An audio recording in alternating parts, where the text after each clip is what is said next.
ใช่ใช่เป็ดเพิ่น เป็นได้อันผู้รักผู้ใหญ่เพิ่นติดต่อมาคือว่าติดต่อยาก มันบ่มีอันแบกเลยแบกหมดไม่ได้วางซาก แม่นบ่ แม่น แต่ว่าก็ถ้ามีแวดก็พอได้อยู่เนาะ โดยได้อยู่กัน10%นั่นแหละ อืมเพราะว่าในทามเป็นได้อินเทอร์เน็ตยังอยู่บ่ เบิดมื้ออื่นนี่แหละ มาเอิ้นบ่เบิด โดย อ๋อ เติมแต่มาแล้ว เติมมาแล้วเติมเป็นรายเดือนบ่ ใส่เป็นบัตรได้ใส่บัตร10 ก็ บาท ให้ อ่า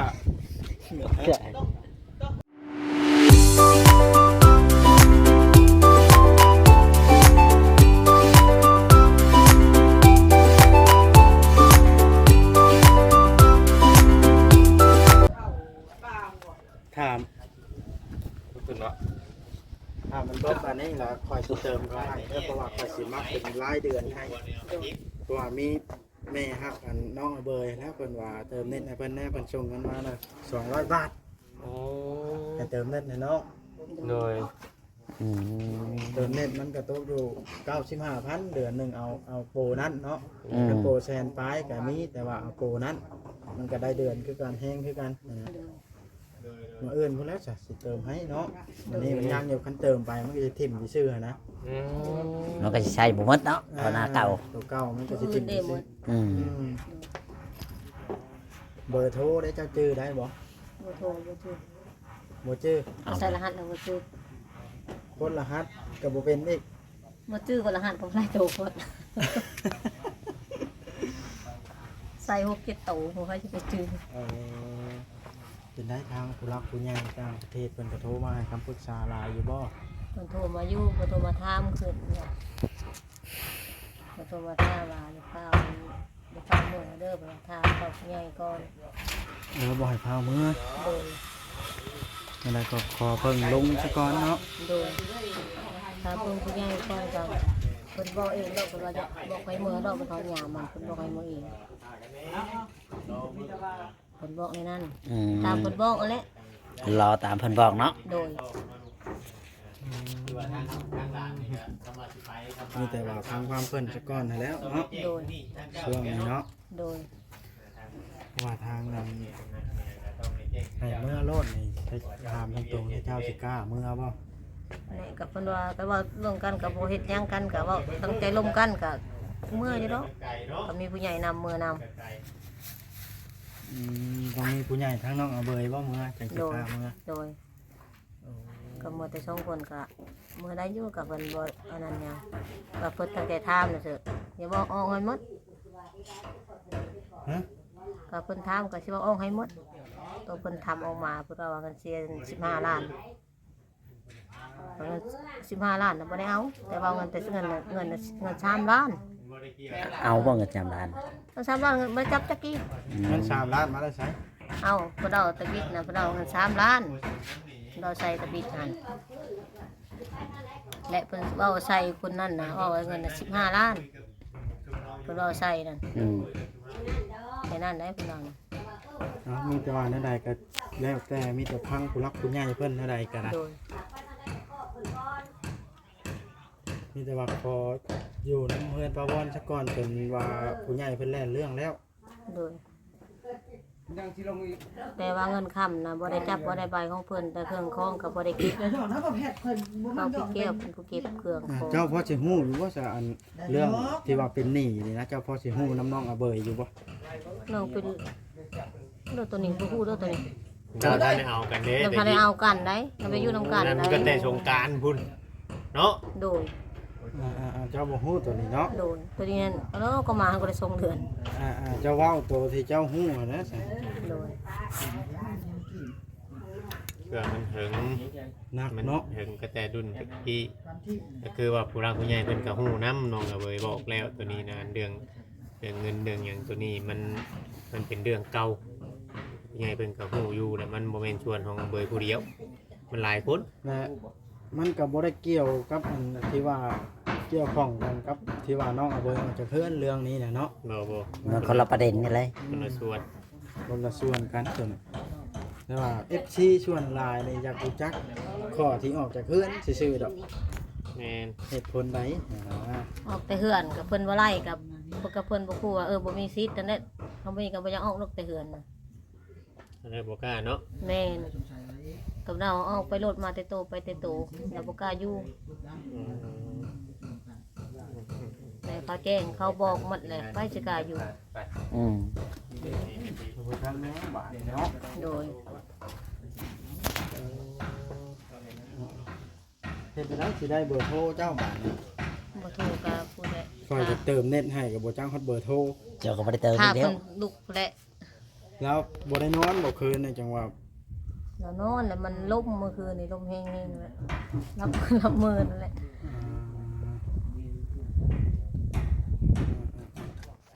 อันนี้ก็ว่าอย่าพักอย่ามื้ออยู่กินฮอดเฮือนอย่าพักก็กินฮอดเฮือนแนวเบิ่งหน้ากันอย่ามื้อกินฮอดเฮือนจ่อย นอนเทือนอยู่เคยอยู่เคยเช้า ๆเยอะ อุกใจเนาะ โดยไปใจที่จะเมื่อแล้วก็แม่ให้แม่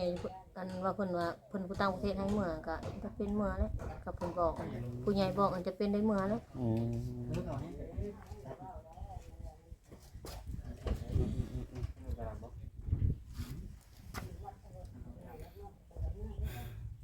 อันนี้ก็ถ้าฟังเบิ่งแล้วเพิ่นผู้ใหญ่ว่าบ่ได้เมื่อเลยเนาะแหละเมื่อแล้วบัดนี้ฟังเบิ่งนี่แหละ อืมเชื่อนี่ ร้อนอะไรกันเนาะ โดย ไปจากความสิเฮ็ดคอยกระดาษ เพิ่นเอาเช่15ล้านน่ะบ่ได้เอาเขามีไปนอนยังอยู่ป่าอยู่ดงอดข้าว3-4มื้อ อืม นี่เจ้าก็ขอปฏิเสธเรื่องน่ะเนาะ โดย อะไรก็ได้ขอยืนยัน ปฏิเสธทุกอย่างเนาะ โดย อืม แต่ว่าข้อใดที่เพิ่นเว้าความจริงเจ้าก็ยอมรับกับผัวเจ้าข้อใดที่เพิ่นเว้าอันเป็นความจริงมันบ่แม่นแล้วว่าเพิ่นเว้าความจริงแล้วก็บ่ยอมรับก็บ่ได้แล้วแหละ ในการมันพิษกับพิษมั่งกระท่อมมันก็พิษก็เป็นตัวนั้นละเดียวนี่ แล้วจอหูพร้อมบ่ บ่ได้เจ้าแล้วเราง่ายออกแล้วก็ตู้บ่ตั้งใส่ตั้งในเช้าแล้วไปง่ายออกแล้วตู้น่ะตก เรื่องลำโพงเด้เรื่องลำโพงนี่เอาอีหลีบ่เรื่องลำโพง น้ำโพงน่ะมันตกแล้วเก็บไว้ให้เพิ่น บ่แม่นบ่เอาไปนะ บ่ตั้งไว้แล้วตั้งไว้ให้เพิ่นแล้วบัดเพิ่นมาแล้วว่าสิส่งให้เพิ่นมาส่งก็ค่อยส่งให้เพิ่นเมื่อวานมื้อนั้นก็มื้อเสียนั่นก็เราถามหาลำโพงก็เอาลำโพงให้เพิ่นแต่เงินน่ะบ่ได้เอาเงินน่ะบ่เห็น อืม แต่500เท่าไรก็บ่เห็นจักกีบนำเงินน่ะแต่เครื่องของน่ะบ่ได้เก็บคนอื่นเก็บเราผู้แก้วผู้เก็บการผู้ยืนเบิ่งก็เมียละเมนูแก้วแล้วก็ลูกแก้วแล้วก็เขาน่ะผู้ยืนเบิ่งไงเบิ่งผู้มางก็มากเขาแม่นว่าบ่บอกโทรบอกแล้วข้างในว่ามาเอาเครื่องเด้อเพื่อสิมางันกระท่อมก็โทรบอกข้างในแม่นบ่โทรบอก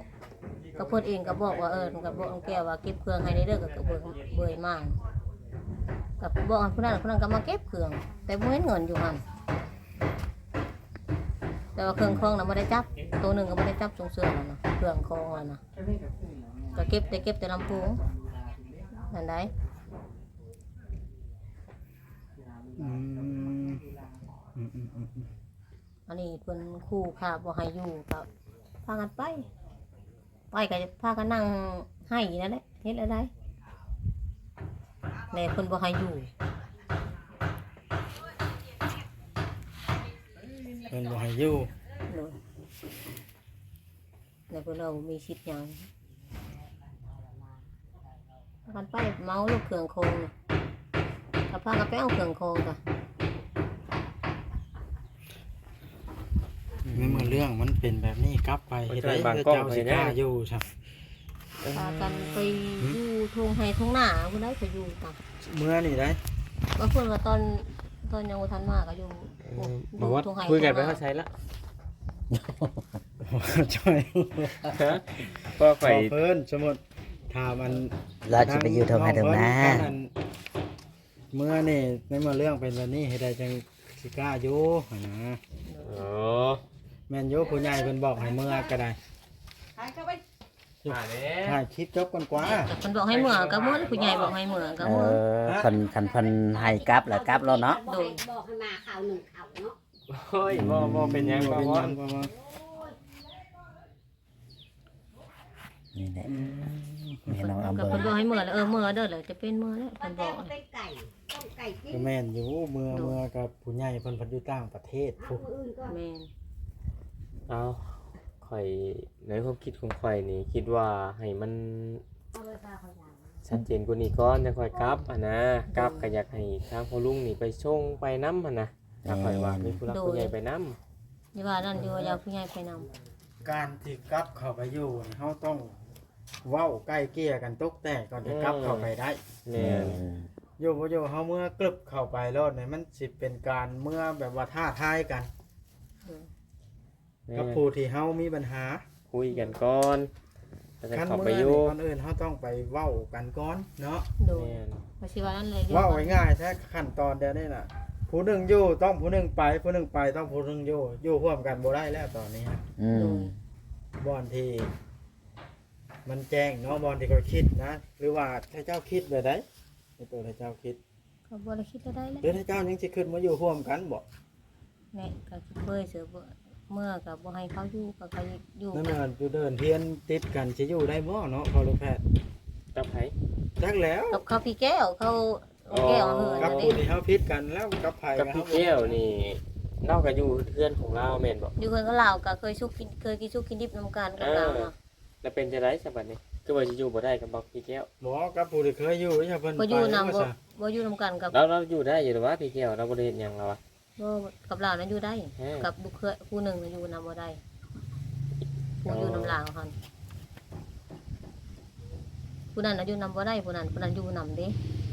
เป็นดินคนละส่วนแม่นบ่ แม่น ครับ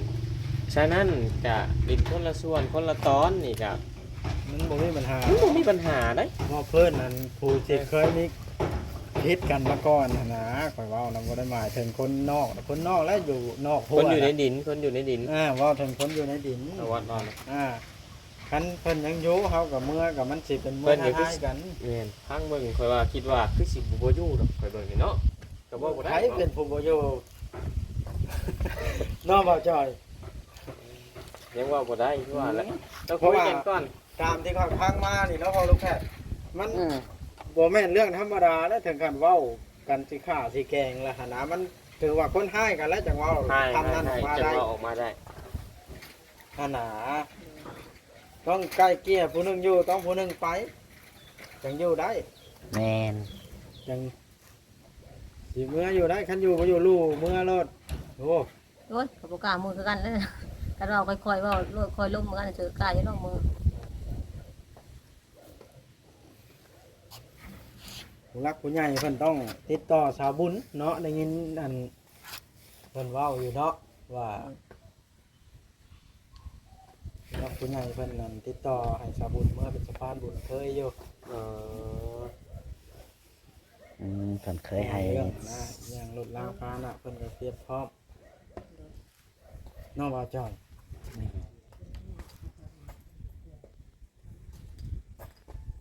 นี่ก็มือมาน่ะก็ดำมิดนอนบ่หลับ นอนบ่หลับ คิดหลายเนาะ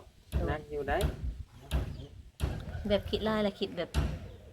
เขาแบบอยู่เฮือนแบบเคยอยู่เฮือนมันอยู่นอนอื่นก็นอนบ่หลับ เปลี่ยนสถานที่ แม่น แปลกหูแปลกตาแปลกบนอยู่บนนอนเนาะ แม่น เขาก็นอนบ่ค่อยรับ อ้าวพะวอนย่างบาดนี่ เห็นตะวันย่างแล้วเย็นย่างแล้วทางนี้โอ้โหเด็ก ยังอันนั้น ทางเย็นย่างละย่างเลาะวนนั่นนี่วะแม่นเออ เป็นได้อยู่ ย่างกูมือบ่นี่ สบายใจเนาะ เกือบ4 โมงแล้วเดี๋ยว4 โมงเข้าเมื่อยแล้ว อยู่นี่เพิ่นก็บ่ได้ให้เพิ่นก็เพลงอยู่ กินประวันย่างย่างประวันก็ได้คุณ เลย นี่เนาะเลยอันนี้ย่างได้หลายเติบเลยเด้นี่ ก็ว่าเมื่อใดก็ยังเมื่อแล้วคิดว่าจะจ่อย แม่นอยู่เนาะนั่นก็เนาะบ่จ้อย เจ้าเป็นคนย่างเด้ เอาครับ เคลียร์ปัญหาแล้วหมดแล้ว ปัญหายังค้างคา ที่หาเกลือมื้อนี้พ่อ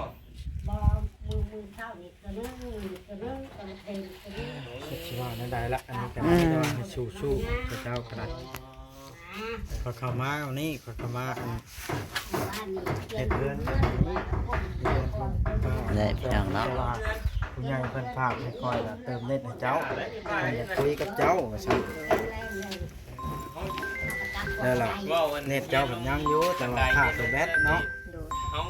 อยากกันให้เจ้า ให้โทรมาบ่จอย ลายชื่อลายเส้นแล้วก็ลายลักษณ์อักษรเป็นของอาเบยที่แท้จริงบ่เราจังเฮ็ดได้ถ้ามันเป็นลายคนเราต้องได้ แยก ลายเส้นสัญญา แต่ละ ทั้ง คน อาเบยแล้วก็ทั้งเจ้าของผู้อยู่ในห่วมกัน ไปเนาะครับไปบ่ เนาะบ่จอย แมน เราจังเฮ็ดได้นะ เราเพิ่นว่านี่นั่นเคยได้ยินก็อยู่นำ เพิ่นก็ว่าดี อันนี้ก็แล้วแต่ผู้รักผู้ใหญ่เพิ่น แม เพิ่ น นสิตัดสินว่าเพิ่นว่าตัดสินบ่ต้องไปใส่ดอกเมื่ออยู่พุ่นก็จำเป็นต้องได้เมื่ออยู่พุ่น ลุงก็สิได้สบาย เนาะบ่จอยเบิ่งสติ๊กนะคะในศพนะ ก็ว่าเจ้าช่วยตัวเองได้ก็เป็นใครแน่ เออ นะ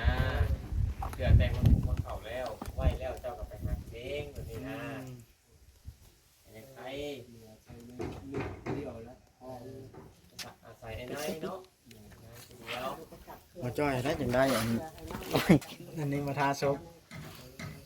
เราโอเค ซื้อ ครั เอา บ ก็โอเค สบายดีเด้อ ครับสบายดีเด้อครับผมก็เห็นแล้วว่าสู้ ชูชูชู ดีดีหลายๆเด้อให้ดีดีมีแห้งสุขกายสบายใจ แล้วความเจ็บจะได้ความไข่อย่างนี้ ค่อย จะ เห็น มี อัน ต่อไป คอมเมนต์จุลี่อยากมากอดเจ้า เออ อลี ก็ดีใจเลยเนาะ แม่นเพิ่นเล่าอยู่ได้ ดีใจ จะกอดประวอนเด้เพิ่นว่า ทั้งดีใจแล้วให้เพิ่นเศร้าซาไอเศร้าซาไข่ แสดงว่าแต่ชาติก่อน เงินหัน ลูกเป็นหลานกันเนาะ ให้ไล่เข่าตอนเศร้าท้องให้ไล่เข่าตอนแรง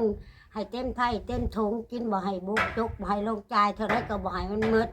ให้เต็มไถ่เต็มถุงคือเก่าให้เต็มกระป๋องกระเป๋าคือเก่าเด้อเจ๊ ให้มาสำใดกันอะไรขึ้นกับเพิ่น100เท่าพันเท่าเนาะไม่ มั ป้าน เนาะ เป็นเฮ็ดข่าวมาแต่เพื่อนปลาออดเพื่อนปลาวอนเพื่อนปลาแต๋วลามมาเด้อนะฮะนะครับ โดยจังหวัดเพิ่นใจกว้างอะไรได้จังหวัดตัวสาธุ เพิ่น เพิ่น บ่ มา ปล่อย ขึ้น ให้ นี่ ผู้ใดผู้หนึ่งต้องเสียใจ คนก็ เนาะ จะกอดเพิ่นคือการตายเกิดศาสตร์ได้ก็คำจือได้ก็ยังต้องเป็นฐานหาบใส่เพิ่นพุ่นแหละก็เพิ่นใจดีโพด ถือว่า โอเคพ่อแม่พี่น้องคลิปนี้ก็สิบ่มีหยังหลายเนาะผิดพลาดประการใดก็ขอโทษขออภัยนำเด้อแม่แม่ FC เนาะทั้งหมดจะอะไร